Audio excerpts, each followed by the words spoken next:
El dolor de perderlo todo en una sola noche puede petrificar a un hombre. Don Vicente Albuquerque, el temido barón de Monteverde, lo sabía mejor que nadie. Hacía 7 años, su esposa y su pequeño hijo habían sido arrancados de su vida en un brutal accidente de carruaje. Desde entonces, la casona, que antaño albergara risas y música, se había convertido en un mausoleo de silencios. Y el hombre que antes comandaba con firmeza, pero también con justicia, ahora era solo una sombra vagando entre fantasmas del pasado. Pero una fría noche de mayo de 1887, una joven sirvienta llegaría a aquella hacienda, trayendo consigo algo que el barón creía perdido para siempre, la posibilidad de un nuevo comienzo. Esta es la historia de cómo Isadora, una muchacha comprada para saldar deudas ajenas, devolvió la esperanza a un corazón que había jurado nunca más sentir, una narrativa sobre redención, valentía y un amor que desafió todas las convenciones del México imperial. Pero antes de continuar, asegúrate de ya estar suscrito al canal y escribe en los comentarios desde dónde nos estás viendo. Tu apoyo nos ayuda a seguir trayendo historias que llegan al corazón y celebran la fuerza del amor verdadero. Las tierras altas de Chiapas eran conocidas por sus interminables plantaciones de café que se extendían por las colinas como olas verdes bajo el sol mexicano. La hacienda Monteverde era una de las más prósperas de la región, con sus miles de cafetos bien cuidados, su imponente casona de arquitectura colonial y una fama que traspasaba las fronteras del estado. Pero toda esa riqueza no podía esconder lo que realmente habitaba aquel lugar, una tristeza profunda y silenciosa que parecía impregnar cada pared, cada corredor, cada rincón de aquella enorme casa. Don Vicente Albuquerque tenía 43 años, pero parecía cargar el peso de 2 vidas. Alto, con hombros anchos que un día sostuvieron no solo responsabilidades, sino también esperanzas y sueños. Ahora se encorvaba ligeramente, como si el mismo aire le pesara demasiado para respirar. Su cabello negro comenzaba a encanecer en las sienes. Su barba estaba siempre perfectamente arreglada y sus ojos castaños oscuros rara vez encontraban los ojos de quien fuera. Usaba solo ropas oscuras, negras o gris plomo, como si aún estuviera de luto perpetuo, y de cierta forma lo estaba. Los empleados de la hacienda caminaban en silencio por los corredores, hablaban en susurros cuando necesitaban comunicarse, evitaban cruzarse con el varón siempre que fuera posible, no por crueldad de él, sino por el peso insoportable de su presencia. Doña Francisca, la ama de llaves de 60 años que servía a la familia desde antes del nacimiento de don Vicente, era la única que osaba hablar con él directamente, pero hasta ella escogía cuidadosamente cada palabra. Ella recordaba los tiempos dorados cuando la fallecida baronesa Amelia llenaba la casa de luz, flores y música, cuando el pequeño Gabriel, con apenas 5 años, corría por los jardines persiguiendo mariposas y riendo a carcajadas. Aquellos días parecían pertenecer a otra vida, a otro mundo. El accidente había ocurrido una tarde de otoño. El carruaje que llevaba a la baronesa y al niño a visitar parientes en Cuernavaca perdió el control en una bajada empinada. Las ruedas se desprendieron. El vehículo volcó violentamente por un barranco rocoso. Amelia murió instantáneamente. Gabriel sobrevivió por 3 días agonizantes antes de también partir. Don Vicente llegó al lugar del accidente horas después de ser avisado. Encontró los cuerpos ya cubiertos con sábanas blancas, manchadas de sangre y tierra. Decían que no derramó una sola lágrima aquel día. Solo se quedó de pie bajo la lluvia fina, mirando aquellas sábanas, hasta que uno de los capataces lo convenció de volver a casa. Pero todos sabían que algo fundamental había muerto en él en ese momento. Desde entonces, el ala oeste de la casona permanecía cerrada con llave. Los aposentos de la baronesa, el cuarto de juguetes del niño, todo permanecía exactamente como estaba el día de la tragedia. El piano de cola que Amelia tanto amaba quedó cubierto con un paño negro, jamás tocado de nuevo.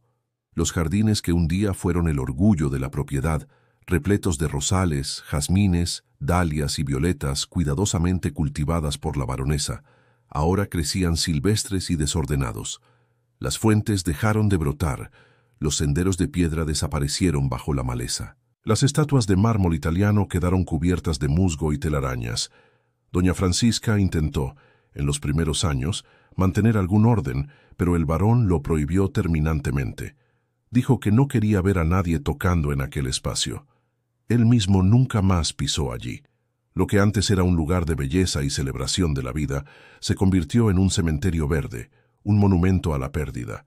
Los empleados evitaban pasar cerca de los jardines al atardecer, diciendo que podían oír risas de niño y una voz femenina cantando. Era superstición, claro, pero en una casa tan sumergida en tristeza, hasta los más escépticos comenzaban a creer en fantasmas. La rutina del varón era rígida y predecible. Se despertaba antes del amanecer, se vestía solo, rechazando la ayuda de cualquier criado. Tomaba café negro sin azúcar en su despacho, mientras revisaba los libros de contabilidad de la hacienda. Y entonces pasaba el día supervisando los trabajos en los cafetales. Él conocía cada detalle de la producción, cada número, cada cosecha. Se sumergía en el trabajo con una intensidad casi desesperada, como si la extenuación física pudiera silenciar los gritos del alma. Rara vez almorzaba. Cuando lo hacía, era solo en su despacho, comiendo mecánicamente, sin prestar atención a lo que estaba en el plato. Al atardecer, don Vicente se retiraba a la biblioteca, otro cuarto donde nadie más entraba. Allí, rodeado por miles de volúmenes encuadernados en cuero, bebía coñac francés y miraba al vacío hasta que el sueño finalmente lo vencía, generalmente ya de madrugada. Algunas noches, doña Francisca lo encontraba durmiendo en el sillón de cuero, aún vestido, el vaso de coñac por la mitad a su lado. Le ponía una manta sobre los hombros y apagaba las velas, rezando bajito por aquella alma atormentada. Don Vicente no recibía visitas, no participaba en los bailes y tertulias que los otros hacendados de la región promovían, no iba a misa dominical, lo que escandalizaba a las beatas del pueblo y daba pie a chismes malintencionados. Decían que había hecho un pacto con fuerzas oscuras, que la hacienda estaba maldita, que el varón se había vuelto completamente loco y en breve acabaría como otros nobles arruinados que terminaban la vida en manicomios. Él sabía de los chismes y simplemente no le importaba. Lo que la sociedad pensaba o dejaba de pensar sobre él era absolutamente irrelevante. Él había perdido todo lo que importaba. Lo demás era solo teatro vacío. Los negocios de la hacienda, sin embargo, continuaban prósperos. Don Vicente era un administrador excepcional, incluso en su estado de luto perpetuo. Sabía exactamente cuándo plantar, cuándo cosechar, cómo negociar con los compradores. Su reputación como productor de café de calidad superior permanecía intacta, aunque su reputación como ser humano fuera manchada por misterios y tragedias. Fue en una noche húmeda de mayo, cuando el frío de la sierra comenzaba a apretar y la neblina subía de los valles, envolviendo la hacienda en un sudario gris que Isadora llegó a Monteverde. Ella venía en la carreta de Sebastián, el proveedor de víveres que hacía el trayecto semanal entre la ciudad de Córdoba, Veracruz y las haciendas de los alrededores. La joven estaba sentada en la parte de atrás, entre sacos de harina y frijol, envuelta en un rebozo viejo que apenas la protegía del frío calador. Tenía 22 años, pero las dificultades de la vida ya habían dejado marcas. No eran marcas visibles como cicatrices o arrugas, pero había algo en sus ojos castaños claros, una seriedad, una comprensión profunda del sufrimiento que no debería pertenecer a alguien tan joven. Su cabello era castaño rojizo, largo y ondulado, recogido en un moño sencillo. Su piel clara tenía pecas suaves en las mejillas. Era hermosa de una forma discreta, no llamativa, pero había gracia en sus movimientos, delicadeza en sus gestos. Usaba un vestido de algodón azul oscuro ya bastante gastado, remendado en varios sitios con meticuloso cuidado. Sus únicos enseres cabían en un bulto de tela atado con un cordel. Doña Francisca la recibió por la puerta de servicio, como era costumbre con los nuevos empleados. Miró a la muchacha de arriba abajo con una expresión que mezclaba pena y desconfianza. —¿Usted es la tal Isadora que mandó don Mauricio? —preguntó la ama de llaves con voz seca. —Sí, señora —respondió Isadora con voz suave, pero firme. Doña Francisca suspiró profundamente. —¿Sabe en qué situación se está metiendo, muchacha? —Sí, señora.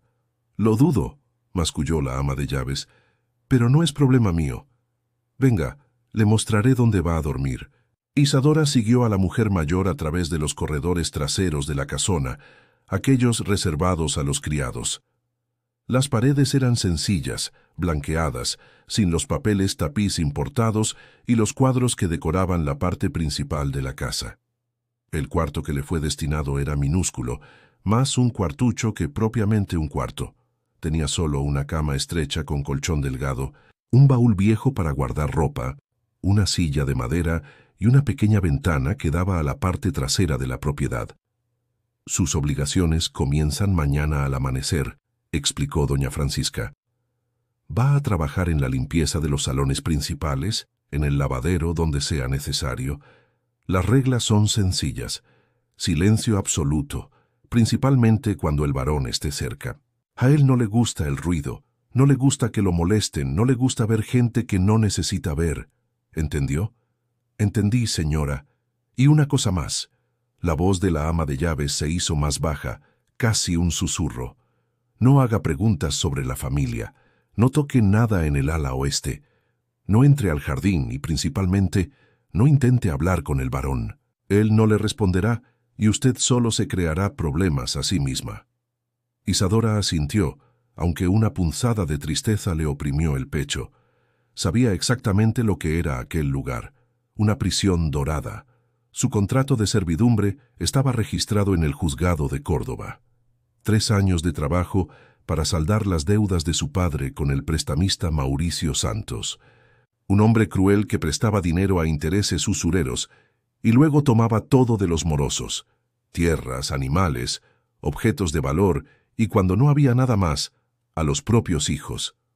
El padre de Isadora, Joaquín, había sido un pequeño comerciante en Córdoba.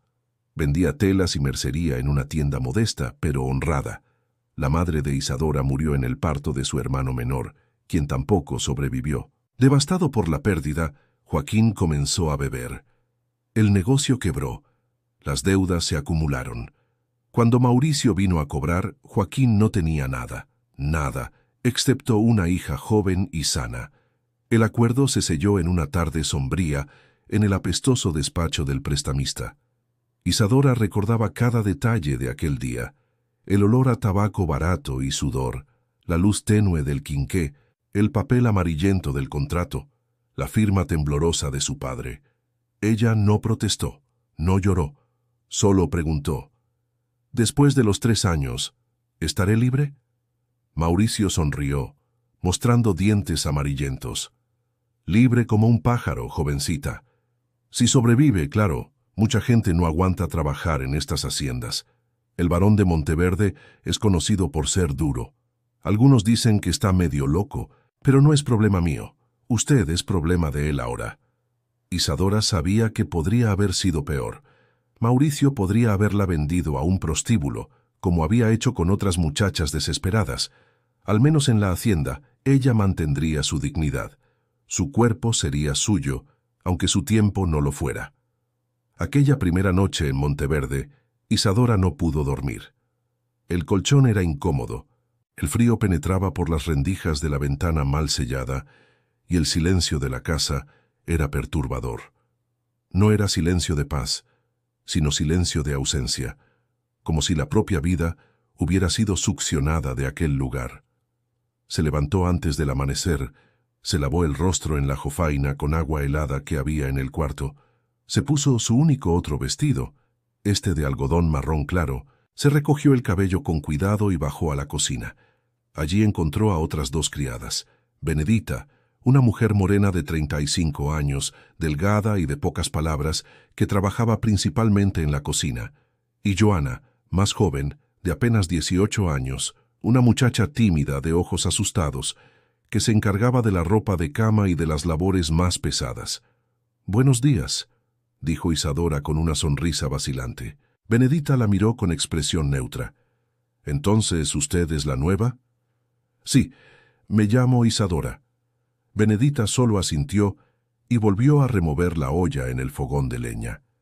Joana dio una sonrisa pequeña, casi imperceptible, pero no dijo nada. Doña Francisca entró en la cocina con su presencia autoritaria. Isadora, usted va a comenzar limpiando los salones de la planta baja. Benedita le mostrará dónde están los materiales. Y recuerde, silencio y discreción. La rutina de trabajo era agotadora.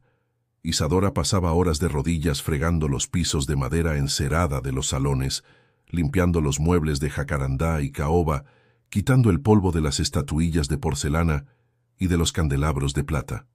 Todo tenía que brillar, pero todo tenía que permanecer en absoluto silencio. Era como cuidar de un museo, no de una casa.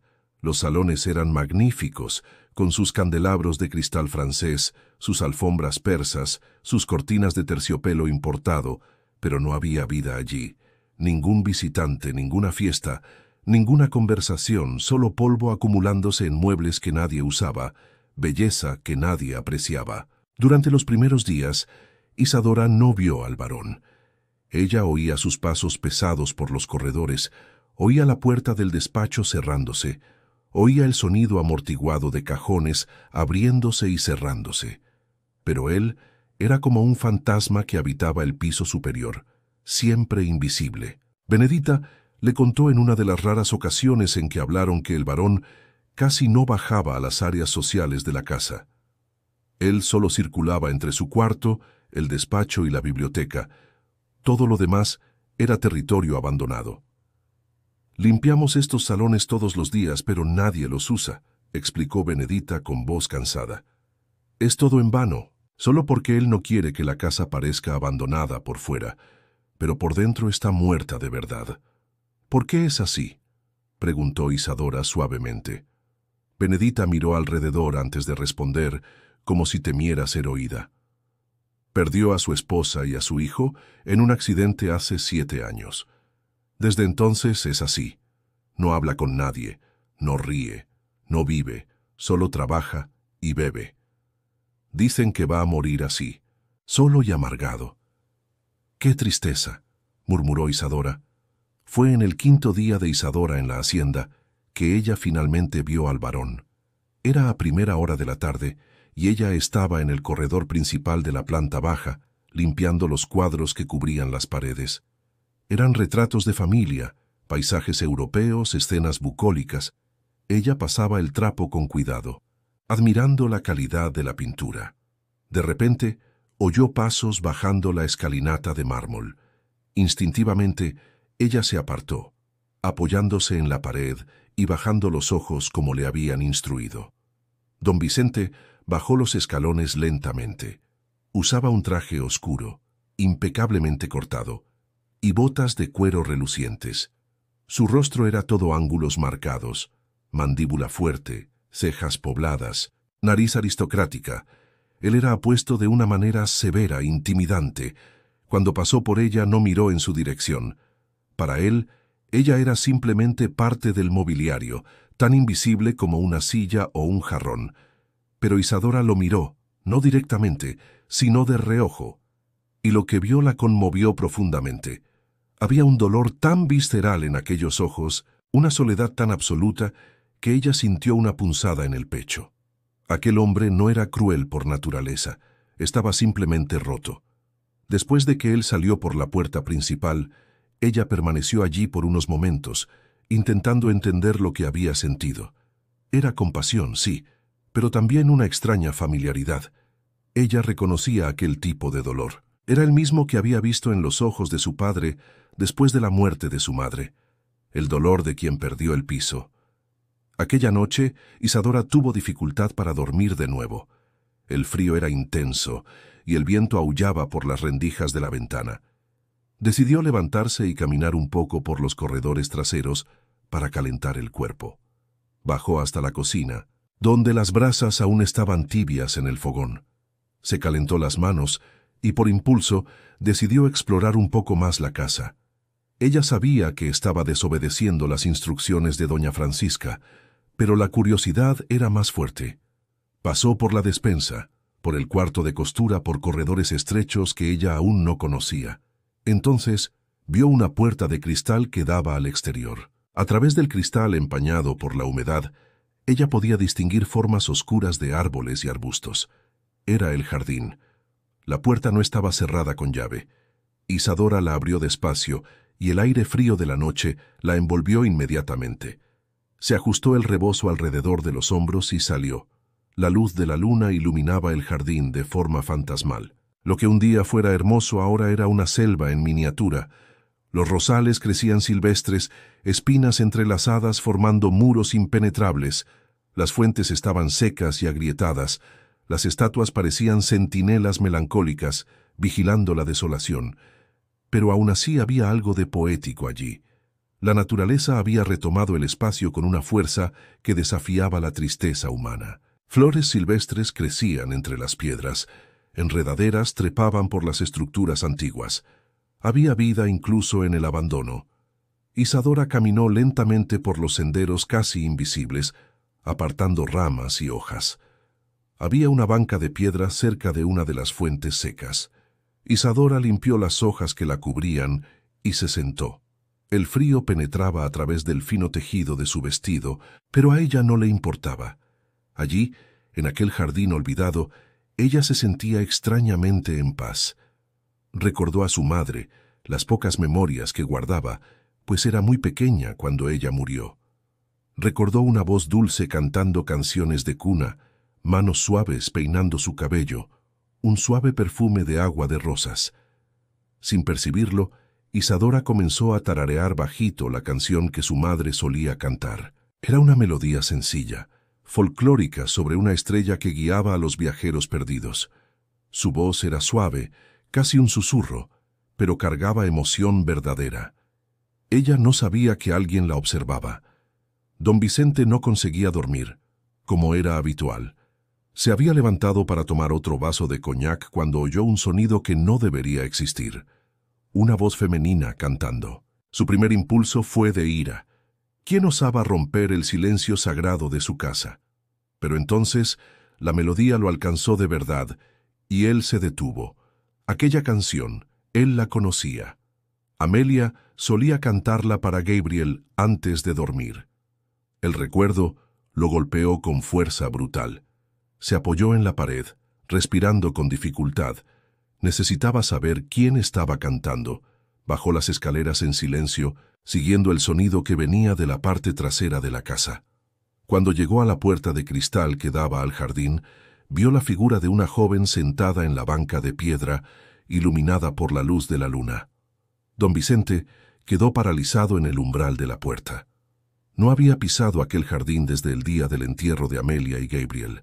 Había jurado nunca más volver. Pero ahora, viendo a aquella muchacha desconocida cantando la canción de su esposa, en el lugar que había sido de ella, algo se movió dentro de él. No era ira, era algo más complejo. Dolor, sí, pero también curiosidad.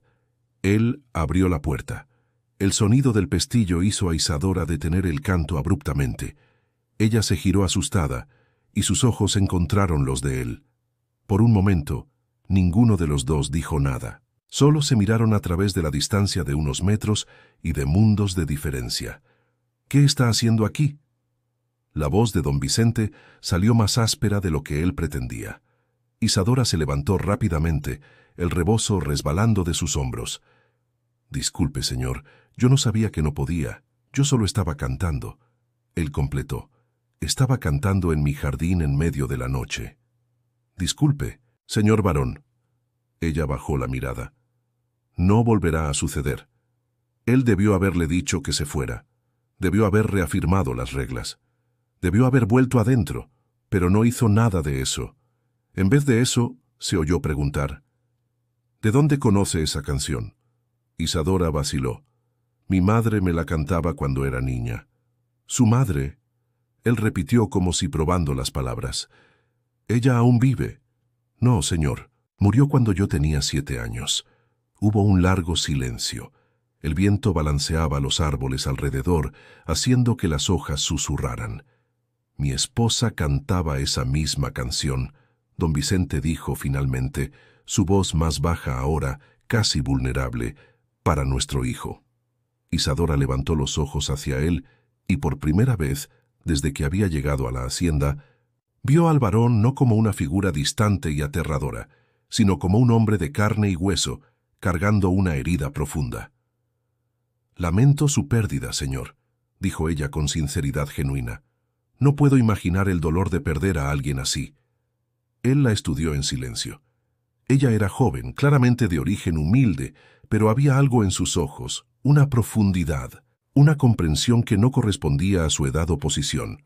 «Usted es la nueva sirvienta», afirmó él, «la que mandó Mauricio». «Sí, señor, para pagar las deudas de mi padre, supongo». Isadora sintió la vergüenza quemarle las mejillas, pero mantuvo la postura erguida. «Sí, señor, 3 años de servicio». Don Vicente asintió lentamente. Él conocía la crueldad de Mauricio Santos. Conocía el sistema que permitía que personas fueran tratadas como mercancía. Él mismo participaba de ese sistema, al fin y al cabo, aunque intentara ser más justo que muchos de sus pares. «¿Cómo se llama?» «Isadora, señor. Isadora». Él repitió como si saboreando el nombre. «Es un nombre bonito». «Gracias, señor». Él miró el jardín a su alrededor, el caos de vegetación que se había adueñado del espacio. Amelia amaba este jardín, pasaba horas aquí cuidando las flores, planeando nuevos parterres, después de que ella... Él no terminó la frase, pero no necesitaba. «Debió haber sido muy hermoso», dijo Isadora gentilmente. «El jardín, quiero decir, aún se puede ver la estructura debajo de toda esa vegetación». «Lo era», confirmó don Vicente. «Era el lugar más bonito de la propiedad». Permanecieron allí por unos minutos más, 2 extraños compartiendo un espacio en el que ninguno de los dos debería estar. Finalmente, don Vicente dijo: «Debería volver adentro. Está haciendo frío». «Sí, señores. ¿Y Isadora?» Él la llamó cuando ella ya se dirigía hacia la puerta. «Sí, señor. Puede usar el jardín cuando quiera. Por la noche, cuando nadie más está despierto. Si eso le trae algún consuelo, no veo razón para prohibirlo». Ella parpadeó sorprendida. «Gracias, señor. Eso es muy amable». Él no respondió, solo asintió con la cabeza y le dio la espalda, volviendo adentro de la casa. Pero mientras subía las escaleras de regreso a sus aposentos, don Vicente sentía algo que no experimentaba desde hacía mucho tiempo, una leve perturbación en la monotonía asfixiante de sus días. Aquella muchacha, con su voz suave y sus ojos comprensivos, había resquebrajado, aunque mínimamente, la armadura que él había construido alrededor de su corazón. En los días siguientes, Isadora continuó su rutina de trabajo. Limpiaba, lavaba, fregaba, siempre en silencio, siempre eficiente. Pero ahora ocasionalmente se cruzaba con el varón por los corredores, y cuando eso sucedía, él le daba un breve saludo de reconocimiento. No conversaban, pero había un cambio sutil en el aire. Doña Francisca lo notó. Ella no era tonta. Había servido a aquella familia por demasiado tiempo para no percibir cuando algo era diferente. Y algo era definitivamente diferente.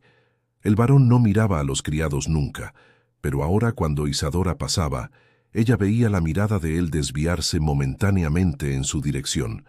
Cierta mañana, mientras limpiaba el gran salón, Isadora se vio delante del piano de cola cubierto con el paño negro. Ella sabía de la prohibición. Nadie debía tocar el piano. Era sagrado, intocable, un monumento a la baronesa muerta. Pero Isadora no pudo resistir. Solo tocó ligeramente el paño sintiendo la textura del terciopelo grueso bajo sus dedos. «¿Usted toca?» La voz detrás de ella la hizo saltar del susto. Don Vicente estaba en la puerta del salón observando. «Yo no, señor», tartamudeó ella. «Yo nunca aprendí. Solo estaba mirando». Él entró al salón con pasos lentos. Amelia tocaba magníficamente. Todas las noches después de la cena ella tocaba. Chopin, Mozart, Beethoven, a veces componía sus propias melodías. «Debió haber sido hermoso», dijo Isadora suavemente. «Lo era». El silencio se extendió entre ellos. Entonces, don Vicente hizo algo inesperado. Caminó hasta el piano, tiró del paño negro de una vez, revelando el instrumento magnífico. Era de madera oscura, pulida, con detalles de marfil y oro.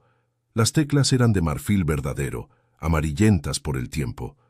«¿Cuánto tiempo hace que no se oye música en esta casa?», dijo él, más para sí mismo que para ella.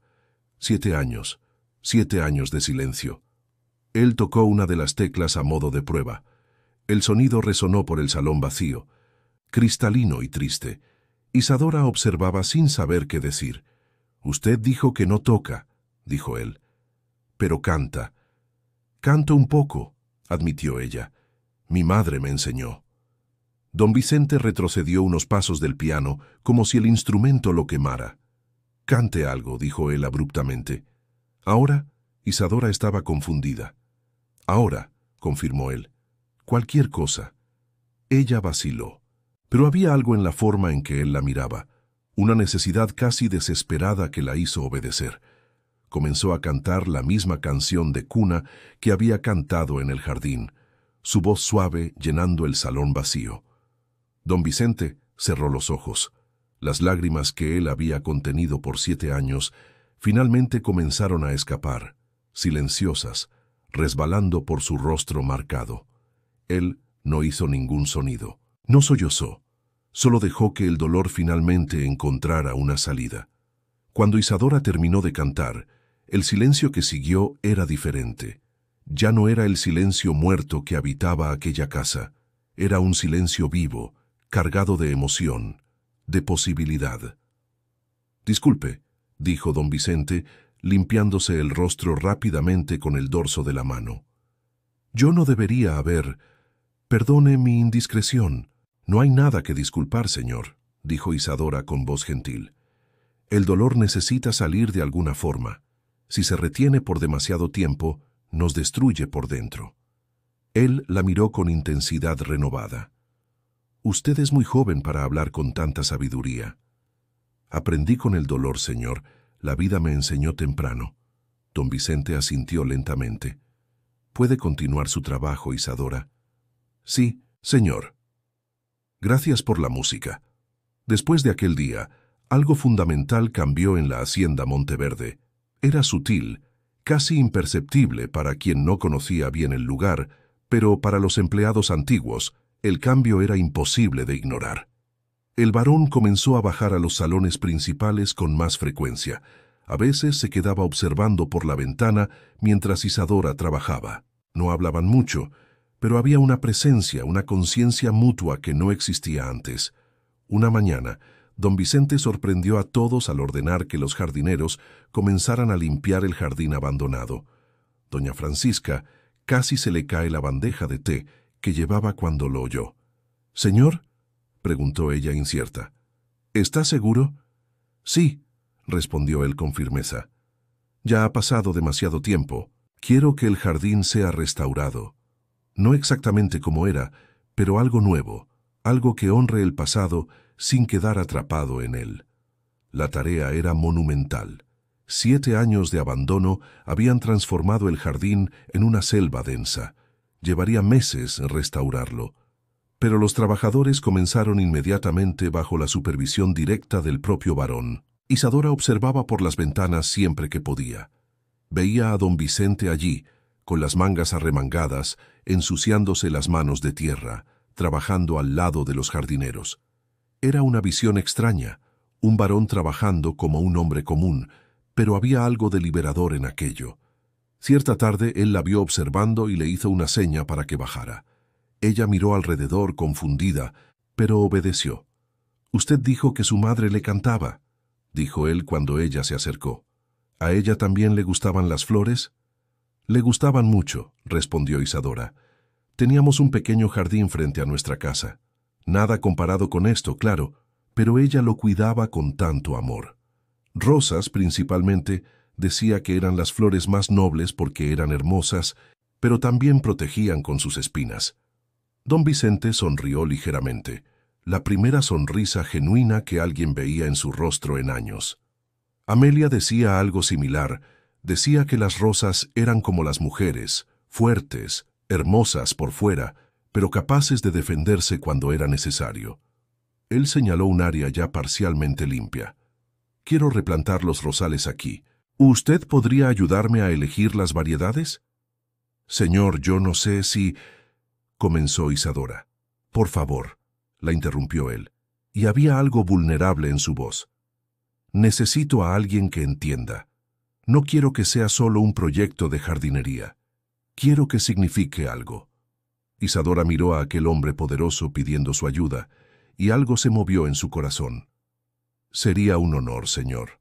Pasaron la tarde siguiente revisando catálogos de flores que doña Francisca encontró en la biblioteca. Eran volúmenes antiguos, algunos con anotaciones al margen en la delicada caligrafía de la fallecida baronesa. Don Vicente tocaba aquellas páginas con reverencia, leyendo los comentarios de Amelia sobre cada variedad. Ella quería plantar lirios blancos aquí. Él señalaba un dibujo en el cuaderno. Decía que representaban pureza y renovación. «Podemos hacer eso», dijo Isadora suavemente. «Podemos plantar los lirios blancos y alrededor quizás algunas rosas color de rosa. Ellas representan gratitud y aprecio». Mientras el jardín lentamente renacía, bajo sus cuidados compartidos, las noticias comenzaron a correr por la región.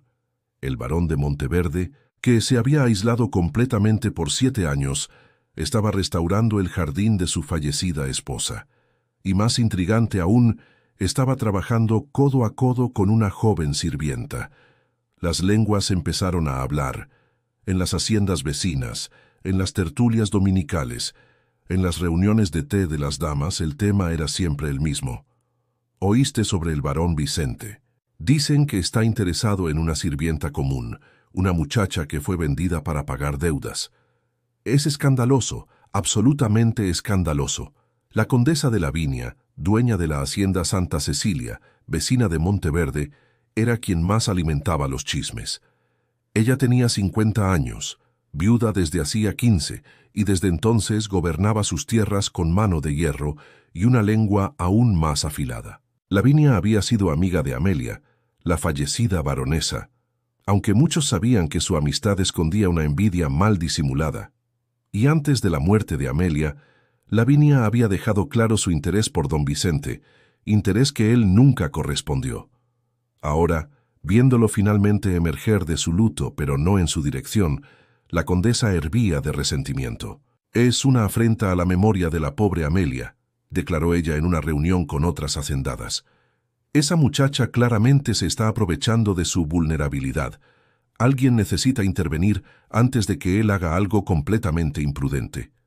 «Pero es solo un jardín», argumentó una de las señoras más jóvenes. «No hay nada impropio en restaurar un jardín». «Por ahora», respondió Lavinia con una sonrisa fría.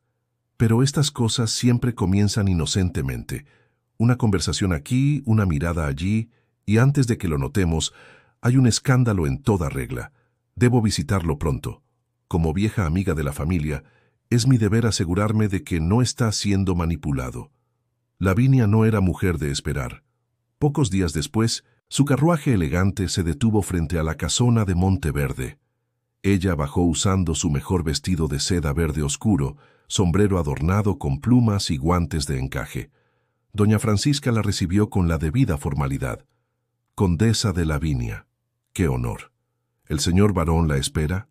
«No, pero estoy segura de que me recibirá», respondió Lavinia, entrando sin esperar invitación.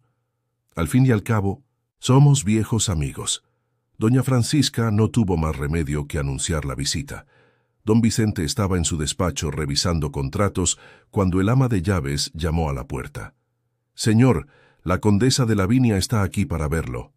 El rostro de don Vicente se contrajo. Él sabía exactamente por qué Lavinia estaba allí. «Diga que estoy ocupado». «Señor», ella insistió mucho, «dice que es sobre un asunto importante». Don Vicente suspiró profundamente. «Está bien que suba». Lavinia entró al despacho con su sonrisa más encantadora. «Vicente, querido, ¿cuánto tiempo? Te ves mejor. El aire fresco debe sentarte bien. ¿O será otra cosa?» El veneno estaba mal disimulado. Lavinia se sentó en uno de los sillones sin ser invitada, arreglándose las faldas con cuidado excesivo.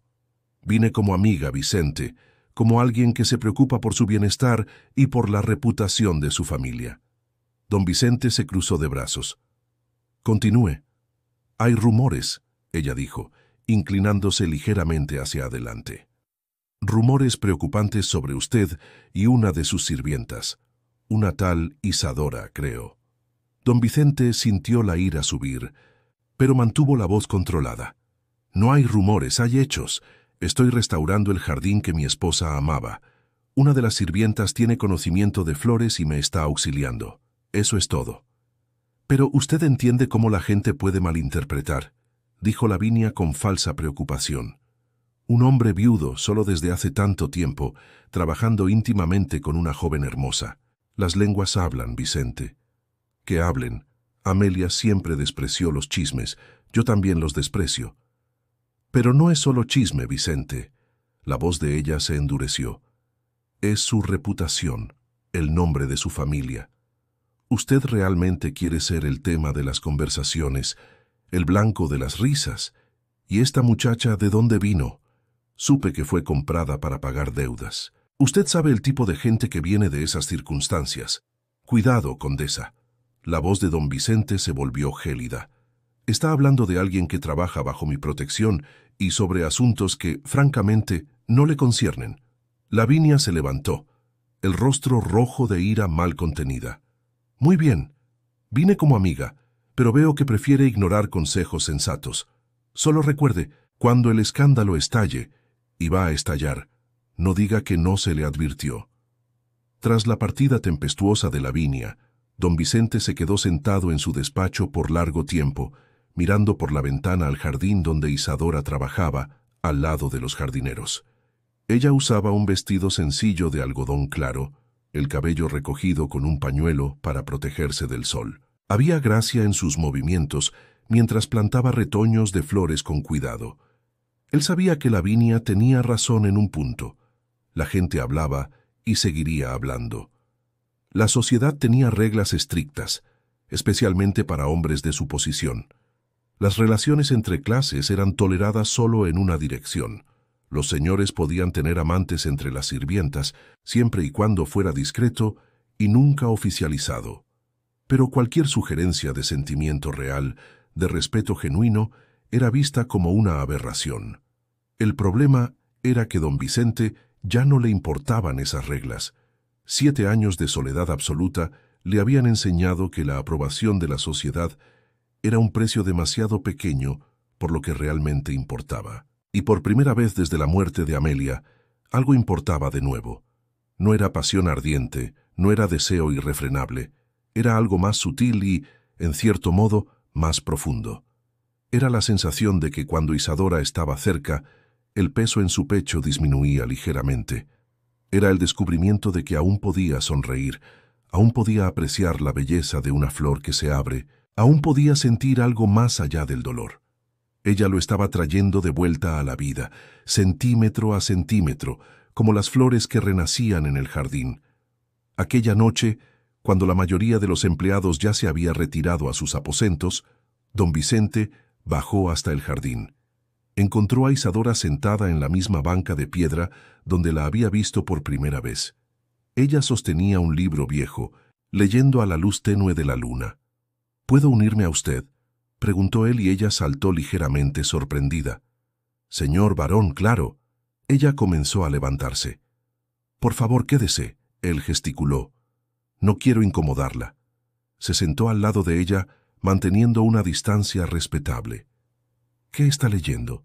Es un libro de poesía que encontré en la biblioteca trasera, explicó ella, mostrando el volumen gastado. Doña Francisca dijo que podía tomarlo. Espero que no le importe. De ninguna forma. Amelia tenía una colección extensa. Se alegraría de saber que alguien la está apreciando. Permanecieron en silencio por unos momentos, solo el sonido de los grillos y del viento en los árboles alrededor. Finalmente, don Vicente dijo: «La condesa de Lavinia vino a visitarme hoy». Isadora se giró hacia él, preocupación evidente en su rostro. ¿Ella estaba hablando de mí? Así fue, confirmó. Dijo cosas desagradables sobre nuestra... Él vaciló buscando la palabra correcta. Sobre nuestra amistad. Yo sabía que esto pasaría, dijo Isadora bajito. La gente ve lo que quiere ver. ¿Puedo dejar de trabajar en el jardín si esto le está causando problemas? No. La respuesta vino rápida y firme. No quiero que pare, de hecho quiero que sepa algo importante. Él se giró para encararla completamente. Por primera vez en 7 años, siento que estoy viviendo de nuevo en lugar de solo existiendo, y eso es gracias a usted. Señor, yo no, comenzó Isadora, pero él continuó. Sé que nuestra situación es complicada. Sé que hay diferencias de posición que la sociedad considera insuperables, pero también sé que usted me ve no como un título o una propiedad, sino como un hombre, y yo la veo a usted no como una sirvienta, sino como una persona de profundidad y bondad extraordinarias. Las palabras quedaron suspendidas en el aire entre ellos, cargadas de significado. Isadora sintió su corazón acelerarse. Ella sabía que estaba al borde de algo peligroso, algo que podría cambiar su vida completamente, para bien o para mal. Yo lo veo a usted, dijo ella finalmente, su voz apenas por encima de un susurro. Veo a un hombre bueno que sufrió una pérdida inimaginable. Veo a alguien que aún tiene capacidad de amabilidad, a pesar de todo el dolor, y eso me conmueve más de lo que debería. ¿Por qué más de lo que debería?, preguntó él suavemente. Porque soy solo una sirvienta comprada. Señor, porque mi presencia en su vida solo puede traer problemas. Porque cuando mi contrato termine, tendré que irme. Y cualquier sentimiento que se desarrolle entre nosotros solo hará la partida más dolorosa. Usted asume que quiere irse cuando el contrato acabe, observó él. No tengo elección, respondió ella. Este no es mi lugar, nunca lo será. ¿Y si yo pudiera cambiar eso? La voz de él era intensa ahora. ¿Y si yo pudiera hacer de este su lugar?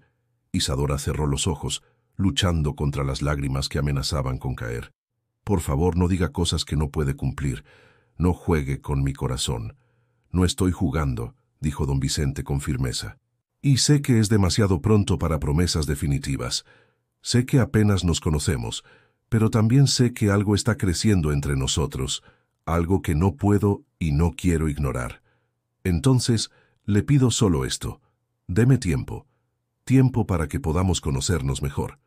Tiempo para que yo pueda encontrar una forma de superar los obstáculos que nos separan. Y al final, si decide que no quiere nada conmigo, lo respetaré. Pero al menos permítanos intentarlo. Isadora abrió los ojos y miró a aquel hombre que semanas atrás era solo una sombra distante y aterradora. Ahora había vulnerabilidad en él, esperanza y algo que comenzaba a parecerse al amor. «Me está pidiendo que confíe en usted», dijo ella. «Así es», confirmó él. «Sé que no tengo derecho a pedir esto. Considerando cómo llegó aquí, considerando que técnicamente es mi propiedad hasta que la deuda sea pagada, pero lo estoy pidiendo aún así». Ella pensó en su padre, en las deudas que la habían traído allí. Pensó en las reglas estrictas de la sociedad, en la imposibilidad de todo aquello. Pero también pensó en cómo se sentía cuando estaba cerca de él, cómo los días parecían tener más color, más significado. «Está bien», dijo ella finalmente. «Confiaré en usted, pero necesita prometer una cosa, lo que sea. Prometa que no permitirá que me convierta en motivo de vergüenza para usted, que si llega el momento en que mi presencia cause más daño que bien, me lo dirá honestamente y me dejará ir con dignidad». Él extendió su mano, y tras un momento de vacilación, ella puso la suya sobre la suya. «Lo prometo», dijo él apretando suavemente su mano.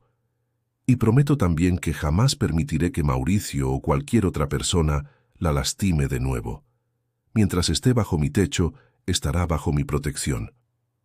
Los días siguientes trajeron cambios sutiles, pero significativos en la dinámica de la casa. Don Vicente comenzó a tomar las comidas en el comedor de nuevo, algo que no hacía desde la muerte de su esposa, y discretamente instruyó que Isadora sirviera la mesa. Doña Francisca lo notó inmediatamente, pero era demasiado sabia para comentar. Solo observaba con una mezcla de aprensión y esperanza. Durante esas comidas, don Vicente e Isadora conversaban no sobre nada profundo o impropio, solo sobre asuntos cotidianos. Ella contaba sobre el progreso en el jardín, sobre las flores que comenzaban a florecer. Él hablaba sobre la hacienda, sobre los desafíos de la cosecha de café, sobre libros que estaba leyendo. Eran conversaciones sencillas, pero cargadas de una intimidad creciente. Una noche después de la cena, él la invitó a la biblioteca. «Quiero mostrarle algo», dijo él, guiándola a través de los estantes repletos hasta una sección específica. Son los diarios de Amelia. Ella mantuvo diarios durante toda nuestra vida de casados. Isadora tocó los lomos de cuero con reverencia. «¿Usted los lee?» «Los leo», admitió él. «Al principio los evitaba porque era demasiado doloroso. Pero en los últimos meses comencé a leerlos de nuevo y encontré algo que quiero compartir con usted».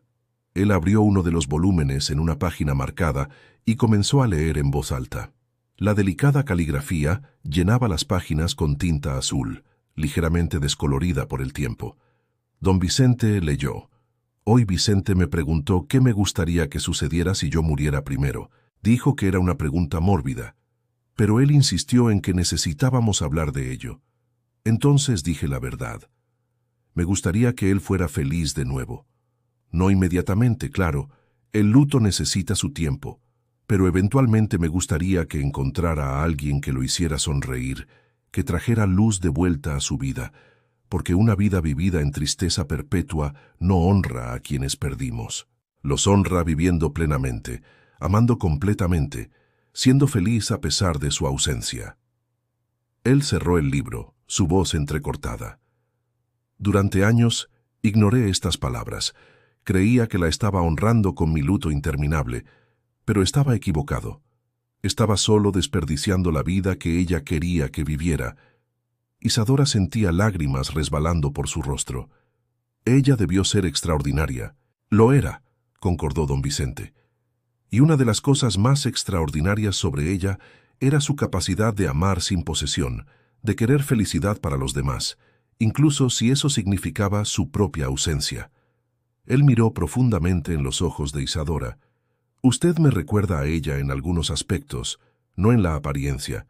Ustedes son muy diferentes en eso, pero en la generosidad de espíritu, en la forma en que ve la bondad, incluso en situaciones difíciles, Amelia le habría caído bien». «No sé qué decir», susurró Isadora. «No necesita decir nada», respondió él. «Solo quería que supiera que lo que estoy sintiendo no traiciona la memoria de ella. De hecho, creo que está cumpliendo su último deseo». 3 meses después de la llegada de Isadora, el jardín finalmente estaba restaurado. No era idéntico a lo que había sido antes. Eso sería imposible y quizás ni siquiera deseable, pero era hermoso de una forma nueva. Los rosales florecían en colores vibrantes, rojos, color de rosa, blancos y amarillos. Los lirios blancos que Amelia tanto amaba crecían en parterres ordenados. Nuevas fuentes habían sido instaladas y el agua brotaba de nuevo en suave melodía. Había también adiciones nuevas, especies de flores que no existían en el jardín original. Isadora había sugerido violetas africanas que su madre adoraba, y don Vicente concordó. El jardín ahora era una mezcla de pasado y presente, memoria y esperanza. En la mañana en que el trabajo fue oficialmente concluido, don Vicente organizó una pequeña ceremonia. Convocó a todos los empleados de la casa y a los jardineros que habían trabajado en la restauración. Se reunieron en el centro del jardín, alrededor de la mayor de las fuentes. «Quiero agradecer a todos por el trabajo dedicado», dijo don Vicente, su voz firme pero emocionada. «Este jardín fue muy importante para mi fallecida esposa. Dejarlo morir fue mi error. Mantenerlo muerto fue mi cobardía. Pero ustedes me ayudaron a traerlo de vuelta a la vida, y con él trajeron de vuelta la parte de mí que creía perdida». Él miró directamente a Isadora. «Especialmente quiero agradecer a la señorita Isadora, que no solo trabajó incansablemente, sino que también me recordó que la belleza puede coexistir con el dolor, que los nuevos comienzos no borran el pasado, solo lo honran de forma diferente». Los empleados aplaudieron educadamente, Pero Isadora veía en los ojos de algunos de ellos malestar, desconfianza. Sabían que el varón estaba cruzando líneas que no debían cruzarse, pero fue Benedita quien más tarde aquel día expresaría la preocupación en voz alta. Las dos estaban solas en la cocina cuando la mujer mayor dijo: «Muchacha, necesito hablar con usted como quien tiene más experiencia». Isadora paró de pelar papas y la miró. «¿Puede hablar, Benedita? ¿Usted sabe lo que está haciendo con el varón?» «No estoy haciendo nada malo», se defendió Isadora. «Solo ayudé con el jardín. No finjo ser tonta, y usted no debería tratarme como tal», dijo Benedita firmemente. «Vi cómo la mira. Vi cómo lo mira y vi a dónde llevan estas cosas para muchachas como nosotras». Isadora bajó la mirada. «Sé que es complicado». «¿Complicado?», Benedita rió sin humor. «Muchacha, es imposible. Él es un varón. Usted es una sirvienta comprada. En el mejor de los casos, usted se convierte en su amante, escondida, usada y eventualmente desechada. En el peor, usted se enamora de verdad, él también. Pero la sociedad los destruye a ambos. No importa cómo termine. Usted es quien sale perdiendo». «Yo sé eso», dijo Isadora, la voz trémula. «Sé de todos los riesgos, pero por primera vez en mi vida, alguien me ve. Realmente me ve. No como mercancía para pagar deudas, no como una boca más que alimentar, sino como persona con valor propio. ¿Cómo puedo simplemente ignorar eso?». Benedita suspiró profundamente y jaló una silla, sentándose pesadamente. «Mire, le voy a contar una historia. Antes de venir a trabajar aquí, trabajé en otra hacienda. Tenía 18 años, recién liberada, necesitando empleo. El hijo del hacendado, un muchacho apuesto de 25 años, comenzó a fijarse en mí. Decía que yo era especial, que no veía color o clase, solo veía a la persona. Le creí. Hizo una pausa. Respiró hondo antes de continuar. Quedé embarazada. Cuando le conté, ¿sabe lo que pasó? Él negó todo. Dijo que yo estaba tratando de aprovecharme de él, que probablemente era hijo de cualquiera. La familia me expulsó sin referencias, sin dinero, embarazada y sola. Perdí al bebé 2 meses después, en condiciones que no voy a describir porque todavía me dan pesadillas. «Benedita, yo no sabía», susurró Isadora, tocándole el brazo a la mujer mayor. «Pocos lo saben. No lo cuento para dar lástima, lo cuento para advertirte. Esos hombres, por más que parezcan diferentes, por más que hablen bonito, al final siempre eligen su posición, su clase y su conveniencia, y nosotras siempre pagamos el precio». «Don Vicente no es así», protestó Isadora, pero su voz carecía de convicción total. «Quizá no lo sea», concedió Benedita. «Quizá él sea realmente diferente, pero incluso si lo es, incluso si su amor es genuino, el mundo no es amable con los amores que cruzan esas líneas. ¿Usted ya pensó en lo que pasa si esto se convierte en un escándalo público?» «Pienso en eso todas las noches», admitió Isadora, «y aún así no puedo alejarme». Las preocupaciones de Benedita se mostraron proféticas antes de lo que cualquiera esperaba. La condesa Lavinia, frustrada porque sus advertencias habían sido ignoradas, decidió forzar la situación. Organizó una gran tertulia en su hacienda, invitando a todos los hacendados y nobles de la región, y se aseguró de enviar una invitación especial a don Vicente, incluyendo una nota manuscrita. «Querido Vicente, ya ha pasado demasiado tiempo desde que apareció en sociedad. Su presencia será muy apreciada. Tenemos asuntos importantes que discutir sobre el futuro de la región. Su vieja amiga Lavinia». Don Vicente no quería ir. Detestaba los eventos sociales, especialmente ahora que sabía que sería un escenario para chismes sobre él e Isadora. Pero doña Francisca, siempre pragmática, lo convenció. «Señor, si no aparece, solo confirmará los rumores. Dirán que está escondido por vergüenza o culpa. Mejor vaya y muestre que no tiene nada que ocultar, que está simplemente viviendo su vida».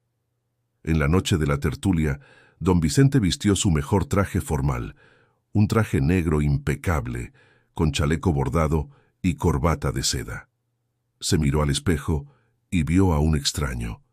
Hacía tanto tiempo desde que se vistió así, desde que participó en este tipo de evento.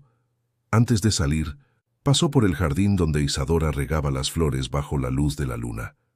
«Necesito ir a un compromiso social», dijo él. «Probablemente será desagradable». Ella sonrió con comprensión. «Entonces vuelva rápido. Las flores y yo estaremos aquí esperando». Él quería decir tanto en ese momento. Quería decir que ella era la razón por la cual finalmente tenía el valor de enfrentar a la sociedad de nuevo. La hacienda Santa Cecilia estaba iluminada como un palacio. Faroles de colores colgaban de los árboles. Músicos tocaban en el salón principal. Mesas rebosaban con comidas y vinos importados.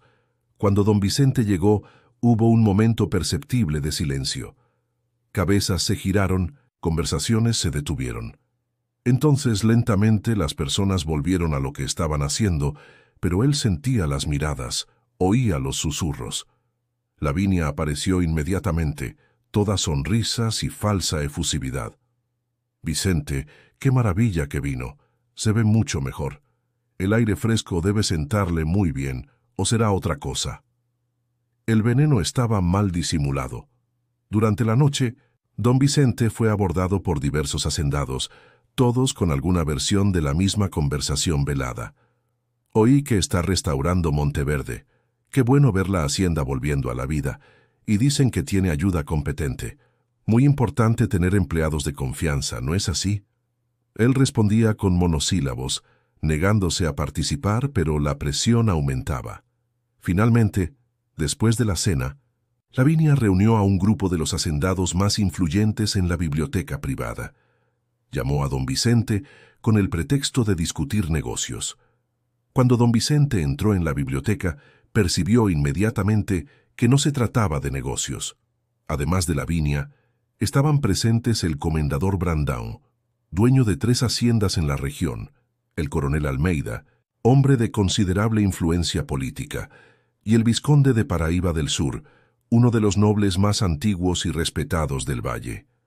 Todos lo miraban con expresiones que variaban entre preocupación y desaprobación. «Vicente, siéntese, por favor», dijo Lavinia, indicando un sillón en el centro de la sala posicionada de manera que él quedara rodeado por los otros. «Prefiero quedarme de pie», respondió él fríamente. «Entiendo. Directo al grano, entonces». Lavinia intercambió miradas con los otros hombres. «Estamos aquí como sus amigos, Vicente, como personas que respetan su familia y se preocupan por su bienestar». «No suenan como amigos», observó don Vicente. «Suenan como un tribunal». El comendador Brandão se inclinó hacia adelante, las manos entrelazadas sobre su prominente vientre. «Barón de Monteverde, todos entendemos que los últimos años han sido difíciles para usted. La pérdida de la baronesa y de su hijo fue una tragedia que conmovió a toda la región, pero ahora, cuando finalmente está emergiendo de este período sombrío, parece estar tomando decisiones que, bueno, levantan preocupaciones». «¿Qué decisiones?», preguntó don Vicente, aunque sabía perfectamente a dónde iba aquello. «Hay rumores», dijo el coronel Almeida con voz grave, «rumores sobre un involucramiento inapropiado con una de sus sirvientas, una muchacha comprada, por lo que entendemos, para saldar deudas familiares. Usted ciertamente entiende cómo se ve esto». «No hay involucramiento inapropiado», dijo don Vicente, con voz controlada, pero firme. «Contraté a una sirvienta. Ella tiene conocimiento de flores y me auxilió en la restauración del jardín de mi fallecida esposa. Eso es todo». El vizconde de Paraíba del Sur, hombre de 70 años con barba blanca y ojos penetrantes, habló por primera vez. «Vicente, conozco su familia desde hace 3 generaciones. Su abuelo era mi amigo íntimo, entonces hablo no como crítico, sino como alguien que genuinamente se preocupa. La forma en que mira a esa muchacha, la forma en que la trata, va más allá de la relación apropiada entre señor y sirvienta, y eso es peligroso». «¿Peligroso para quién?», preguntó don Vicente. «¿Para mí? ¿Para ella? ¿O solo peligroso para las normas sociales cómodas que ustedes defienden?» «Para todos los involucrados», respondió Lavinia. «Vicente, sea realista. Usted es uno de los varones más respetados de la región. Su familia tiene nombre, historia, responsabilidades, involucrarse románticamente con una sirvienta, especialmente una comprada, sería un escándalo de proporciones inmensas. Destruiría su reputación y la de ella también. Ella sería vista como una aprovechada, como una mujer que usó su posición vulnerable para seducir a un hombre en un momento de debilidad. ¿Y quién dijo que hay involucramiento romántico? Don Vicente se cruzó de brazos. Ustedes están juzgando basados en suposiciones y chismes. No niegue lo obvio, dijo Lavinia con impaciencia. Todos en la región lo saben. Los propios empleados de su casa hablan. Usted pasa horas con ella en el jardín, cenan juntos.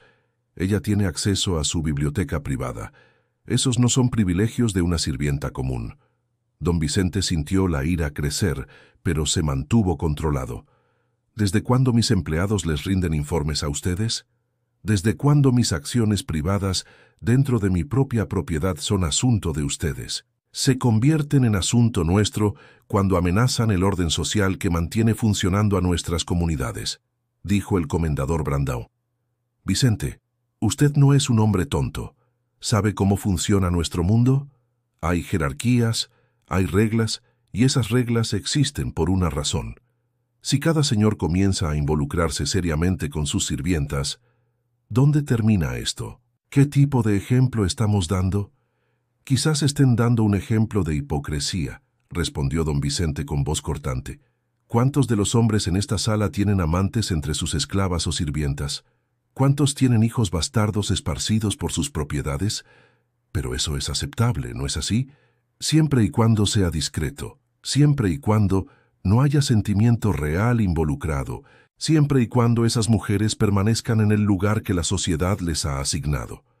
Eso es completamente diferente, protestó el coronel. Relaciones físicas entre clases siempre han existido. Es naturaleza humana, pero amor, matrimonio, eso cruza líneas que no pueden cruzarse. ¿Y quién dijo que quiero casarme con ella?, preguntó don Vicente, aunque las palabras sonaran falsas incluso para él. No necesita decirlo, respondió el vizconde tristemente. Está escrito en cada una de sus acciones. Vicente, muchacho mío, entiendo más de lo que imagina. También perdí a mi primera esposa joven. Sé el vacío que eso deja, y sé lo tentador que es llenar ese vacío con la primera persona que muestra amabilidad. Pero no es amabilidad lo que esa muchacha está mostrando, dijo Lavinia con voz dura. Es cálculo. Ella vio una oportunidad y se está aprovechando. Probablemente ya está planeando cómo atraparlo permanentemente. Cuidado, condesa. La voz de don Vicente se volvió peligrosamente baja. Está hablando de alguien que no conoce, haciendo acusaciones sin fundamento. Conozco su tipo, rebatió Lavinia. Muchachas bonitas de origen humilde, que usan sus cualidades para ascender en la vida. Lo he visto suceder decenas de veces y siempre termina en tragedia. Basta. Don Vicente caminó hacia la puerta. Vine aquí por cortesía, pero no me quedaré a escuchar difamaciones. Espere. El comendador Brandão se levantó. Antes de que se vaya, necesita entender las consecuencias. Si continúa en este camino, si hay alguna confirmación pública de una relación impropia, habrá repercusiones. ¿Qué tipo de repercusiones? Don Vicente se giró lentamente. El comendador intercambió miradas con los otros antes de responder. Comerciales, en primer lugar. Muchos de nosotros tenemos contratos con Monteverde. Esos contratos podrían ser, digamos, reevaluados. Sociales también, añadió Lavinia. Las puertas que siempre han estado abiertas para su familia comenzarían a cerrarse. Las invitaciones ya no serían extendidas. Las asociaciones serían delicadamente disueltas. Y políticamente, dijo el coronel Almeida, tengo conexiones en el gobierno estatal.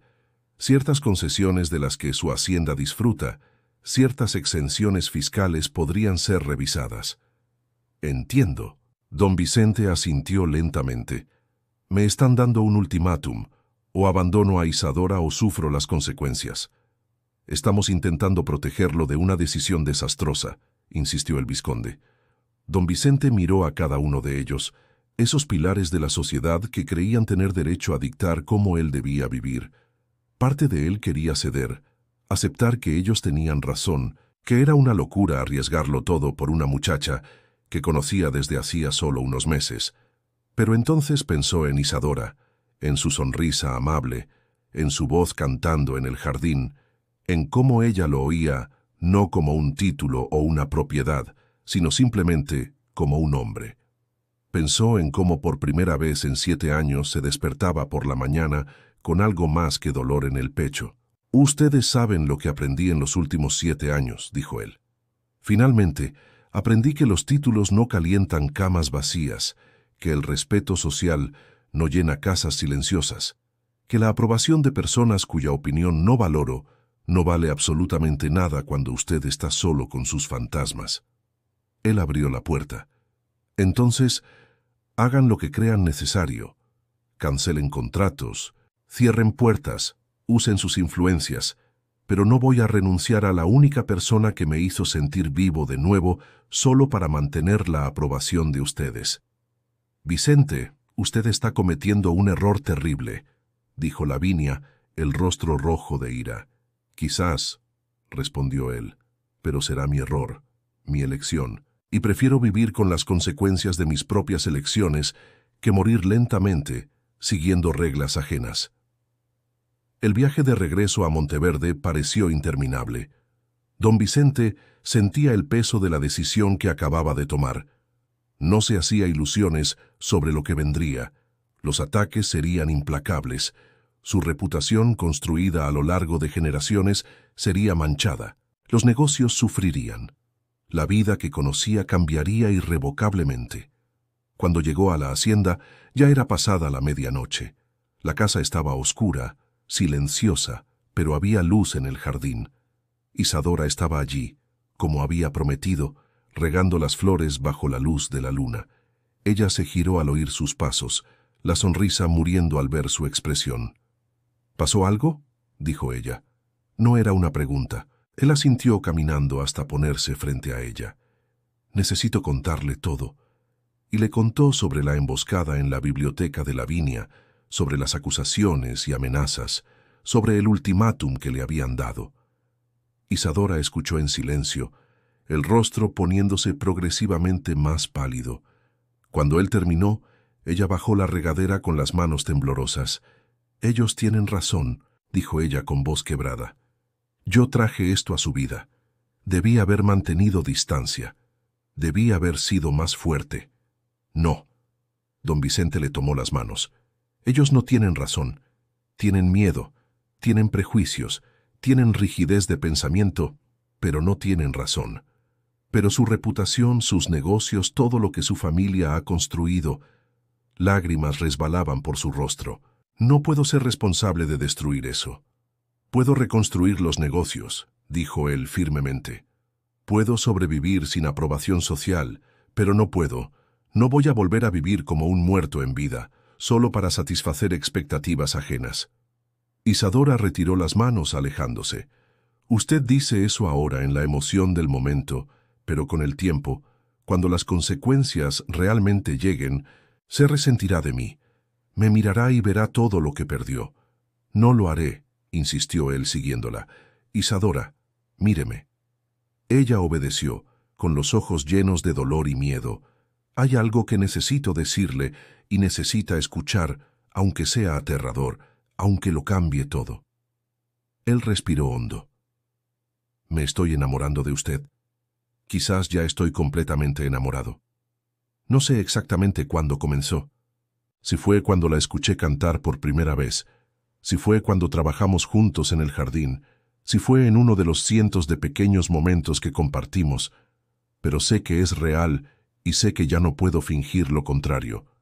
Las lágrimas de Isadora caían libremente. «Ahora no puede decir esas cosas, no puede hacerme esto». «¿Por qué no? ¿Por qué?», ella casi gritó. «Porque soy una sirvienta comprada, porque mi presencia en su vida está basada en un contrato de servidumbre, porque todo esto está construido sobre un fundamento de desigualdad e injusticia. ¿Cómo puedo creer que sus sentimientos son reales cuando usted literalmente me posee?». La pregunta lo golpeó como un puñetazo en el estómago. Él nunca lo había pensado de esa forma, pero ella tenía razón. ¿Cómo podría haber elección genuina con sentimiento verdadero cuando había un desequilibrio tan fundamental de poder entre ellos? Usted tiene razón, dijo él tras un largo momento.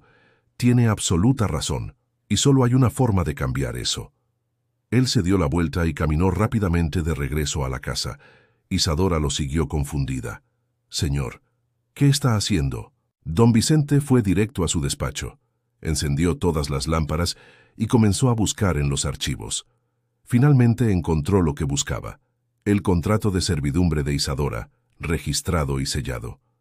Sostuvo el documento a la luz, leyendo los términos que ataban a Isadora a aquella hacienda por 3 años.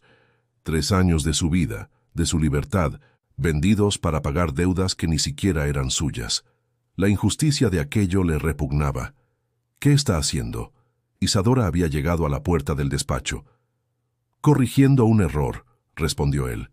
Tomó una vela cercana y antes de que ella pudiera protestar, acercó la llama al borde del contrato. No. Isadora corrió hacia adelante, pero él ya había levantado el papel en llamas. Observaron juntos cómo el documento se consumía, las cenizas cayendo sobre la mesa de caoba. «Está loco», jadeó ella.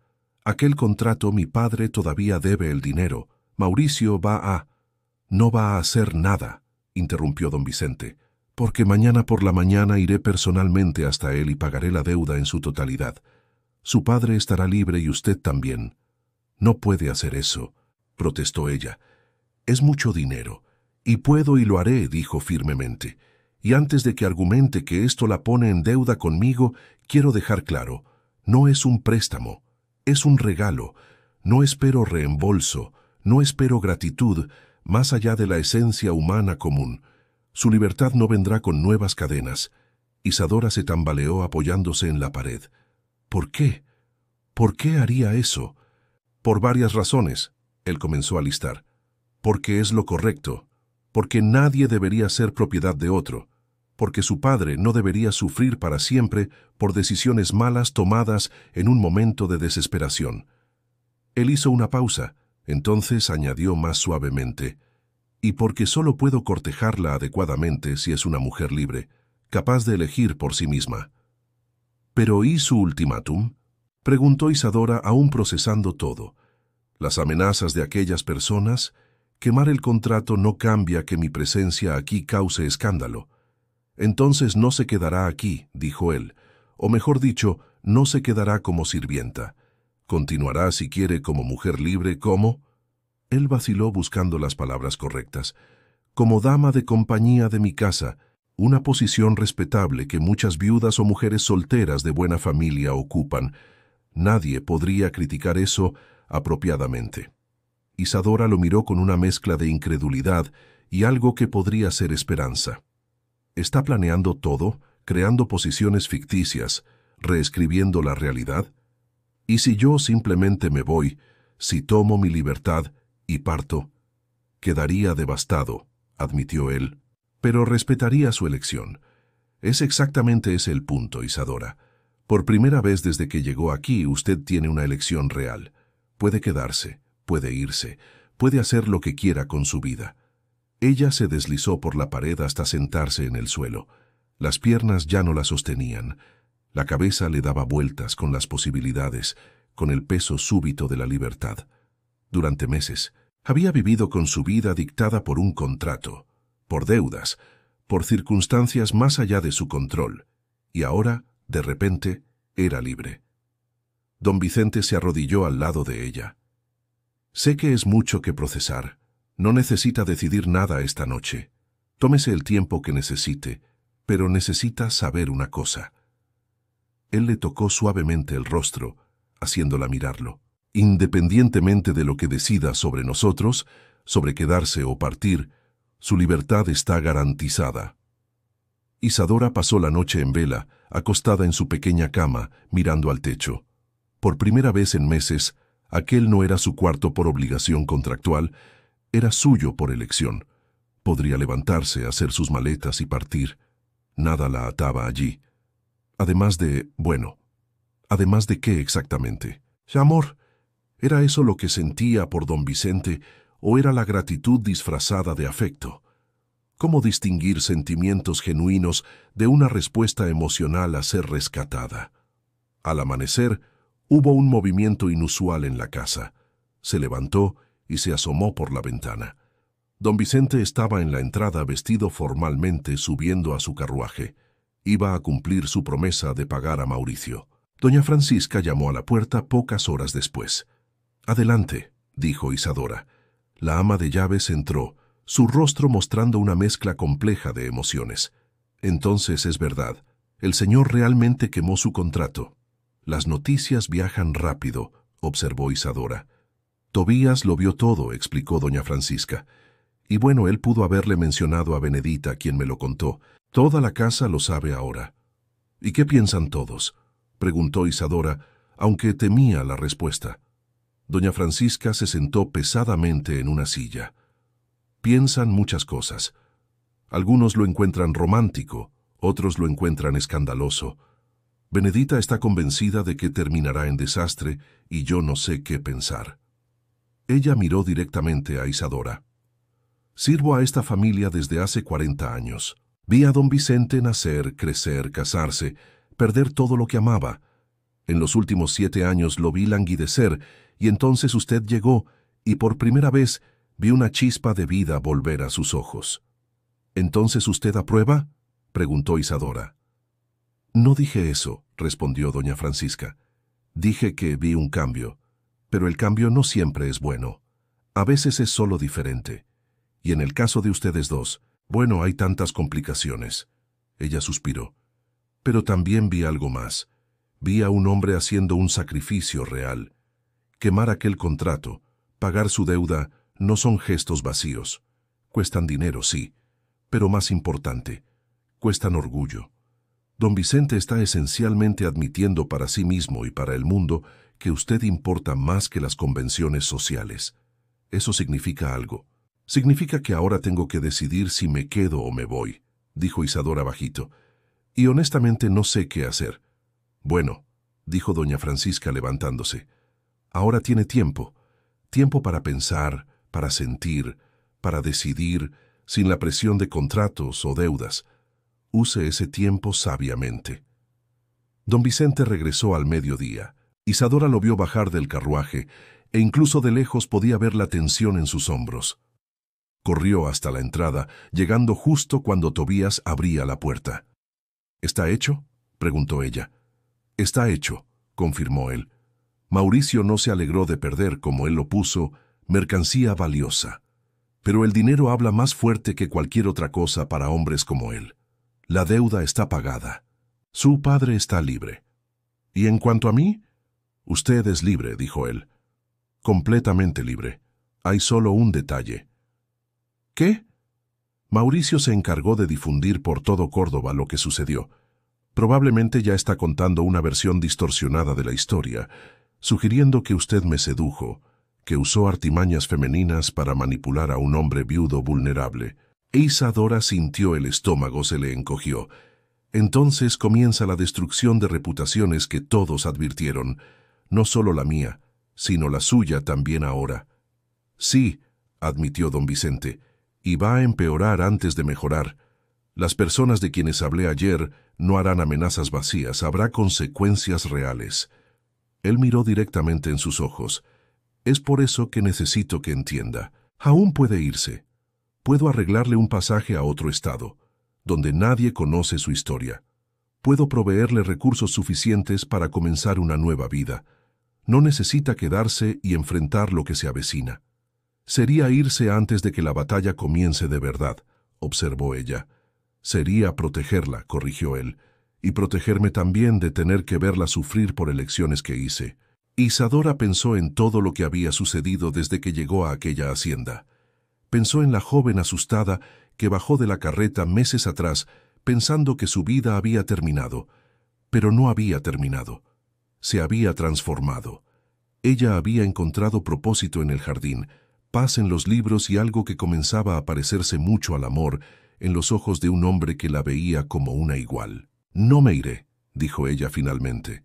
«Si vamos a enfrentar una tormenta, la enfrentaremos juntos». «¿Está segura?», él preguntó. «Porque una vez que haga esa elección, No habrá vuelta atrás fácil. Estoy segura, afirmó ella, sorprendiéndose con la firmeza de su propia voz. Por primera vez en la vida, estoy haciendo una elección que es realmente mía y elijo quedarme. El alivio en el rostro de él era palpable. Él dio un paso hacia ella, entonces vaciló. «Puedo abrazarla». «Puede», susurró ella. Fue un abrazo casto, respetuoso, pero cargado de promesa. En sus brazos, Isadora se sintió segura de una manera que no experimentaba desde la infancia, desde antes de la muerte de su madre, y supo, con absoluta certeza, que había tomado la decisión correcta. Las semanas siguientes pusieron a prueba esa certeza repetidamente. Como don Vicente predijo, las consecuencias fueron severas e inmediatas.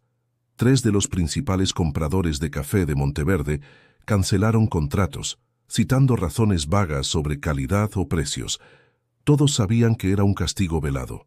El cura de la parroquia local se negó a saludar a don Vicente después de la misa, dándose la vuelta ostensiblemente cuando él se acercó.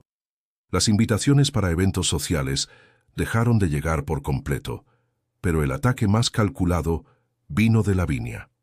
Ella comenzó una campaña silenciosa, pero efectiva, de destrucción de reputación. En cada té, cada tertulia, cada reunión social, sembraba dudas e insinuaciones. Oí que aquella muchacha era conocida en Córdoba por comportamiento dudoso, decía ella con falsa preocupación. No es de extrañar que haya conseguido embrujar al pobre Vicente. Él siempre fue vulnerable, especialmente después de la tragedia. Es nuestro deber como amigos protegerlo de sus propios impulsos autodestructivos. Las historias se multiplicaban y distorsionaban. Decían que Isadora había sido prostituta antes de ser vendida como sirvienta, que había practicado brujería para seducir al varón, que estaba embarazada e intentando atrapar a un marido rico. Cada versión era más absurda que la anterior, pero no importaba. Las mentiras se esparcían más rápido de lo que cualquier verdad podría alcanzar. Isadora intentaba ignorar, pero era difícil. Cuando iba al mercado del pueblo con Benedita, las vendedoras susurraban y reían a sus espaldas. Los niños arrojaban pequeñas piedras y gritaban insultos. Una vez, una mujer le escupió, llamándola aprovechada. Benedita le agarró el brazo con firmeza. «Mantenga la cabeza en alto», susurró ella. «No les dé la satisfacción de ver que le afectó». Pero sí le afectaba. ¿Cómo no lo haría? Isadora regresó a Monteverde con lágrimas silenciosas resbalando por su rostro. Don Vicente la encontró en el jardín, sentada entre las rosas que habían plantado juntos.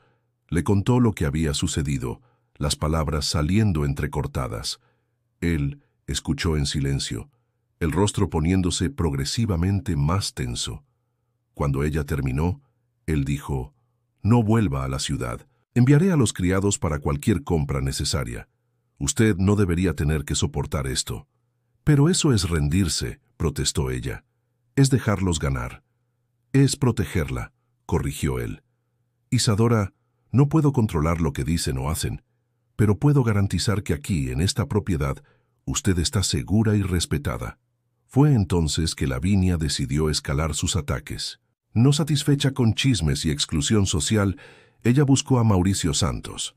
Los dos se encontraron en una posada sucia en las afueras de Córdoba. «Oí decir que el barón de Monteverde pagó generosamente por la libertad de cierta muchacha», dijo Lavinia, poniendo una bolsa de monedas sobre la mesa. «Le debió irritar perder mercancía tan valiosa». Mauricio miró la bolsa con ojos codiciosos. «Irritó. Sí, gasté tiempo y recursos rastreando a su padre, prestando el dinero, documentando todo. Y entonces el varón viene y deshace todo con un solo pago. No es justo». «Realmente no lo es», concordó Lavinia. «¿Y si yo le dijera que hay una forma de, digamos, recuperar su inversión?» Sus ojos se entrecerraron. «Escucho». Lavinia se inclinó hacia adelante, bajando la voz. «Hay ciertos documentos que pueden ser cuestionados, ciertas deudas que pueden ser descubiertas. Entiendo que el padre de esa muchacha era jugador en sus ratos libres. Apostaba en peleas de gallos, en cartas. Debió haber dejado más deudas de las registradas oficialmente. Mauricio entendió inmediatamente. Usted está sugiriendo que yo invente deudas adicionales e intente reclamar a la muchacha de nuevo basado en ellas. No estoy sugiriendo que invente nada, dijo Lavinia con una sonrisa fría. Estoy simplemente observando que los registros pueden ser incompletos y que los hombres desesperados frecuentemente olvidan mencionar todas sus deudas. Si usted encontrara evidencia de, digamos, 1,000 reales más adeudados, bueno, eso sería un asunto legal, legítimo. Eso nunca se sostendría en un tribunal, observó Mauricio. No necesita sostenerse por mucho tiempo, respondió Lavinia. Solo lo suficiente para crear un escándalo, para forzar al varón a elegir entre pagar de nuevo, admitiendo públicamente que está gastando fortunas para mantener a esa muchacha, o permitir que sea llevada de vuelta a la servidumbre, mostrando que su supuesto amor tiene límites. De cualquier forma, la reputación de ellos es destruida, más allá de toda reparación. 2 semanas después, un oficial judicial apareció en Monteverde con un citatorio. Isadora fue convocada a comparecer ante un tribunal para responder por deudas pendientes de su padre. Don Vicente leyó el documento con creciente furia. Esto es fraude obvio. Las deudas listadas aquí son totalmente fabricadas. Ninguna de ellas tiene documentación legítima. Pero tendremos que probar eso en un tribunal, dijo Isadora, el rostro pálido. Y mientras tanto estaré bajo sospecha de haberlo engañado a usted, de haber ocultado deudas, de ser deshonesta. Exactamente lo que ellos quieren. Don Vicente arrugó el papel con fuerza. Lavinia, esto tiene sus huellas por todas partes. Mauricio solo no tendría el valor o los recursos para algo así. Él contrató al mejor abogado que pudo encontrar, un hombre llamado Dr. Tavares, conocido tanto por su competencia como por su disposición a defender causas impopulares. Necesitamos evidencia de que estas deudas son falsas, dijo el Dr. Tavares después de revisar el caso. Registros bancarios, testigos que puedan dar fe del carácter del padre de Isadora, cualquier cosa que ponga en duda las alegaciones de Mauricio. Él hizo una pausa. Y honestamente, varón, necesita prepararse para la posibilidad de perder. No voy a perder, dijo don Vicente con determinación absoluta. No permitiré que se la lleven de nuevo. Señor, con todo respeto, puede que no sea su elección. Si el juez decide que las deudas son válidas y con la presión social que existe, hay una posibilidad real de que decida exactamente eso. Entonces, legalmente, Mauricio tiene derecho a reclamar. Aquella noche, don Vicente llamó a Isadora a la biblioteca.